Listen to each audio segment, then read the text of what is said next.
గురుభ్యో నమః గణేశాయ నమః సరస్వత్యై నమః. ప్రాచీన భారతదేశ చరిత్ర ప్రియులకు విజ్ఞప్తి. క్రీస్తు పూర్వం 4వ శతాబ్దిలో హిందూ మతం పుట్టింది అని చరిత్ర పుస్తకాల్లో రాశారు. అది సత్యం కాదు. అంతకు ముందే భారతదేశ చరిత్ర ఉంది అని చెప్పడానికి ఇంతకు ముందు చాలా ప్రమాణాలను చూపించడం జరిగింది. అందులో ప్రస్తుతం చాణక్యుని యొక్క అర్థశాస్త్రాన్ని ప్రమాణంగా చూపించుకుని వృత్తాంతాలు చెప్తున్నాం. దాంట్లోనే మరికొన్ని విషయాల్ని మనవి చేస్తాను. చాణక్యుడు కొన్ని వృత్తాంతాలని ఉదాహరించాడు. ఏం ఉదాహరించాడు? దాండక్యో నామ భోజ కామాతు బ్రాహ్మణ కన్యాం అభిమన్యమాన సబంధు రాష్ట్రో విననాశ అని.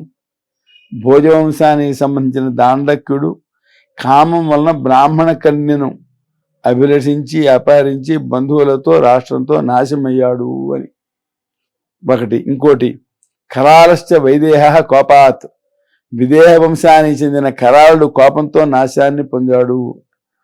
లోభాదైల చాతుర్వర్ణ్యం అత్యాహారయమాణ, ఐలుడు లోభం వలన చాతుర్వర్ణానికి చెందినటువంటి దాన్ని అపహరించి నష్టపోయాడు అని. అలాగే సువీర వంశానికి సంబంధించిన అజబిందువు కూడా లోభం వలన నాశాన్ని చెందాడు. మదాత్ డంభోద్భవ భూతావమాని, మదం వలన డంభోద్భవుడు ప్రాణులను అవమానించి నష్టపోయాడు అని. వృష్ణి సంఘశ్చ ద్వైపాయనమితి, వృష్ణుల యొక్క సమూహం ద్వైపాయన వ్యాసుడిని అవమానించి నష్టపోయింది అని. ఈ వృత్తాంతాలు అప్రసిద్ధాలు. మనకు పురాణాలు 18 ఉన్నాయి, ఉప పురాణాలు 18 ఉన్నాయి, ఔప పురాణాలు 18 ఉన్నాయి. ఉండేవి. వీటిలో ఈ వృత్తాంతాలు ఉండాలి. ఔప పురాణాలు కొన్ని లభించడం లేదు, ఉప పురాణాలు కూడా కొన్ని లభించడం లేదు. కనుక పైన ఉండేటువంటి వృత్తాంతాలకు మూలమైన వాక్యాలని అన్వేషించాలి. పై చాణక్యుని వచనాల వలన చాణక్యునికి పూర్వమే రామాయణ భారత హరివంశాలే కాకుండా మరెన్నో పురాణ గ్రంథాలు, ఇతిహాస బోధక గ్రంథాలు ఉన్నాయి అని తెలుస్తోంది.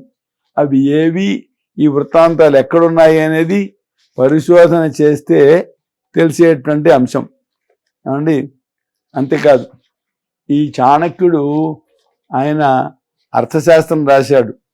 తనకు ముందున్నటువంటి కొందరు అర్థశాస్త్రవేత్తలని పేర్కొన్నాడు. శుక్రుణ్ణి బృహస్పతిని పేర్కొని నమస్కారం చేసి ఆపైన గ్రంథం ప్రారంభం చేశాడు. శుక్రుడు శుక్రనీతి అనే గ్రంథం రాశాడనే ప్రసిద్ధం. ఆ గ్రంథం దొరుకుతోంది. దాన్ని ఔశాన సమూహం అని అంటారు. అలాగే బృహస్పతి అర్థశాస్త్ర గ్రంథం రాశాడు అని తెలుస్తోంది. ఈ బృహస్పతి గ్రంథాన్ని బార్హస్పత్యము అంటారు. ఇవి చాణక్యునికి పూర్వమే ఉన్నటువంటి అర్థశాస్త్ర గ్రంథాలు అనే విషయం మనకి తెలుస్తోంది. చాణక్యుడు చాలా గొప్ప సమగ్రమైనటువంటి అర్థశాస్త్రం రాశాడు. ఆయన తనకు ముందున్నటువంటి ఎందరో అర్థశాస్త్రజ్ఞులను కూడా పేర్కొన్నాడు. ఒకళ్ళు కాదు, ఇద్దరు కాదు. కనుక అంతమంది అర్థశాస్త్రజ్ఞులు ఉన్నారు అని మనకు తెలుస్తుంది. పూర్వం చాణక్యునికి పూర్వం ఆన్వీక్షకి, త్రయీవార్త, దండనీతి ఇది అని 4 విద్యలను ఆయన పేర్కొన్నాడు. ఈ 4 విద్యల ద్వారా ధర్మాధర్మ జ్ఞానాన్ని సంపాదించాలి అని చెప్పాడు చాణక్యుడు. ఆన్వీక్షకి అంటే సాంఖ్యశాస్త్రం, యోగశాస్త్రం, లోకాయతం. ఇక్కడ లోకాయతం అంటే కౌశిక, ఇది లౌకిక విషయ విజ్ఞానము అని వ్యాఖ్యాత చెప్పారు. ఇక్కడ చూడండి, సాంఖ్యం అంటే కపిలుడు రచించిన సాంఖ్యశాస్త్రం, యోగం అంటే పతంజలి రచించిన యోగశాస్త్రం. ఇవన్నీ చాణక్యునికి పూర్వం ఉన్నాయి. అలాగే త్రయి అంటే వేదాలు, 3 వేదాలు పూర్వం ఉన్నాయి. అంతేకాదు వార్త అంటే వ్యవసాయము, అలాగే వాణిజ్యం, వీటిని వార్త అని పిలుస్తారు. అంటే వార్త అంటే జీవన వృత్తి అని అర్థం. పూర్వం జీవన వృత్తులు ఏమిటి? పశువుల్ని పరిరక్షించడం, వ్యవసాయం చేసుకోవడం, అలాగే వాణిజ్యం చేయటం. ఇవేగా పూర్వం జీవన వృత్తులు. ఈ జీవన వృత్తులను తెలిపేటువంటి గ్రంథాలు పూర్వం ఉన్నాయి అనే విషయం మనకి చాణక్యుని యొక్క వాక్యాల ద్వారా తెలుస్తుంది.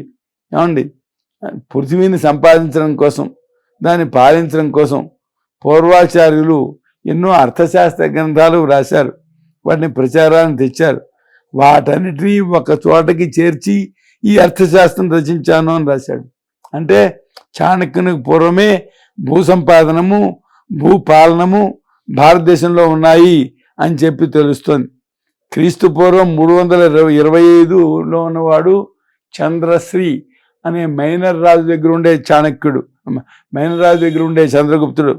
ఆయనకి 48 తరాల వెనకనున్నవాడు మౌర్య చంద్రగుప్తుడు. 48 × 20 + 325 = 1285. అంటే క్రీస్తు పూర్వం 1285 సంవత్సరాలకు పూర్వం పైన చెప్పిన విషయాలన్నీ ఉన్నాయి అనేది దీనివల్ల స్పష్టమవుతుంది.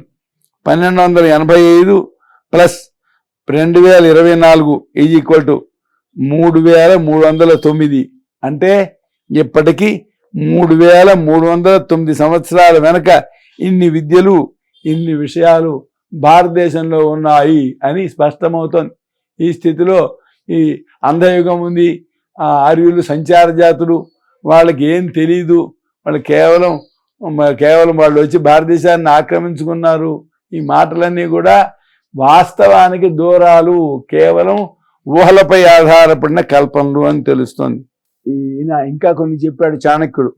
ఏతే చాన్యే చ బహవః శత్రు షడ్వర్గమాశ్రితాః సబంధురాష్ట్ర రాజానో వినయసురజితేంద్రియాః.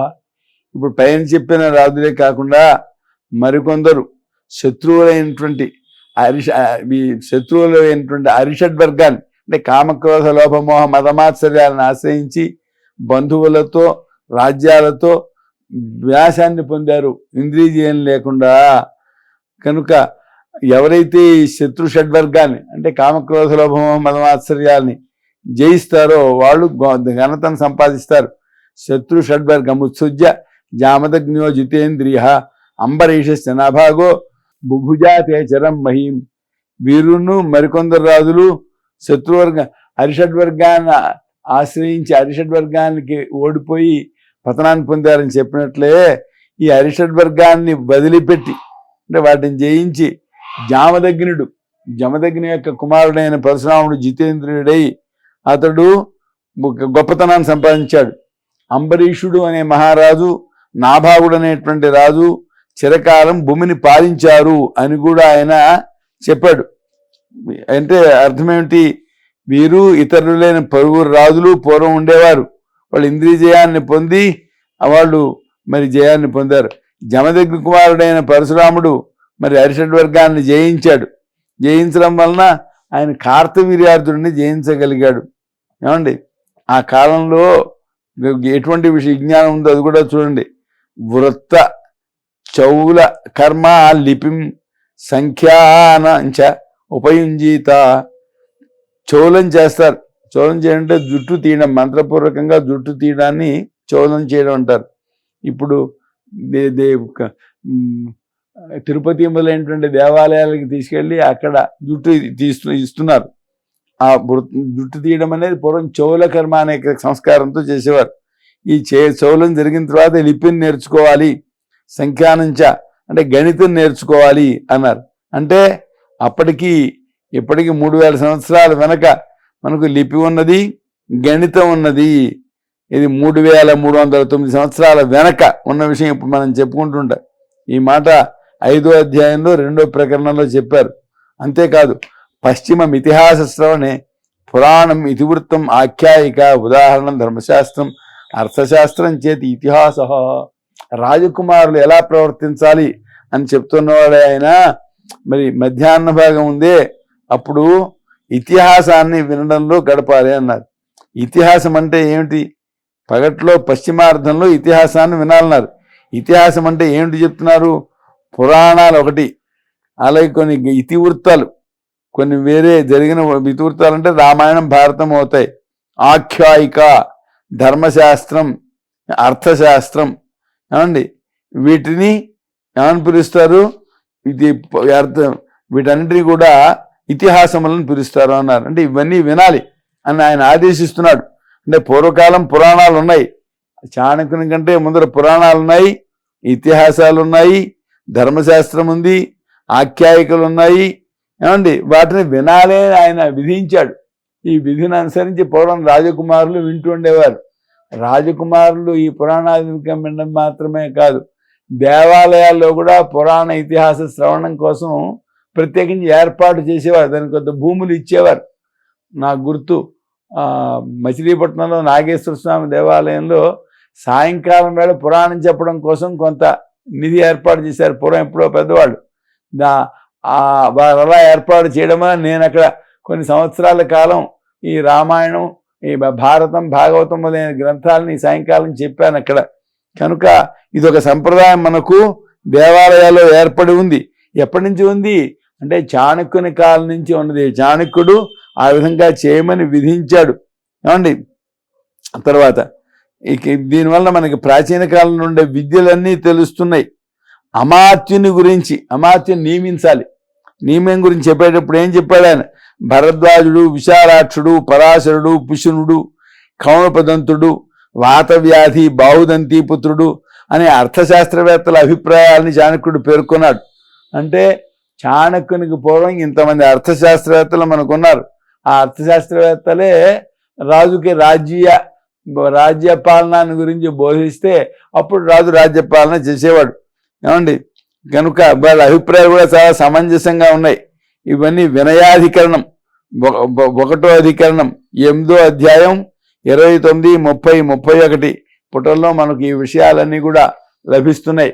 కనుక వీటన్నిటినీ చూసినట్లయితే ఈ చాణక్యుడు అర్థశాస్త్రం రాయడానికి పూర్వం భారతదేశంలో ఎంత విజ్ఞానం ఉన్నదో, ఎటువంటి పాలన ఉన్నదో, ఎటువంటి పాలనను ఉద్దేశించి అర్థశాస్త్రవేత్తలు చెప్పారో ఆ విషయాలు తెలియడమే కాకుండా అప్పటికే ఇతిహాసాలు, పురాణాలు, వేదాలు మొదలైన ధర్మశాస్త్రాలు మొదలైనవన్నీ కూడా ఉన్నాయనే విషయం కూడా మనకి వెల్లడవుతోంది. స్వస్తి.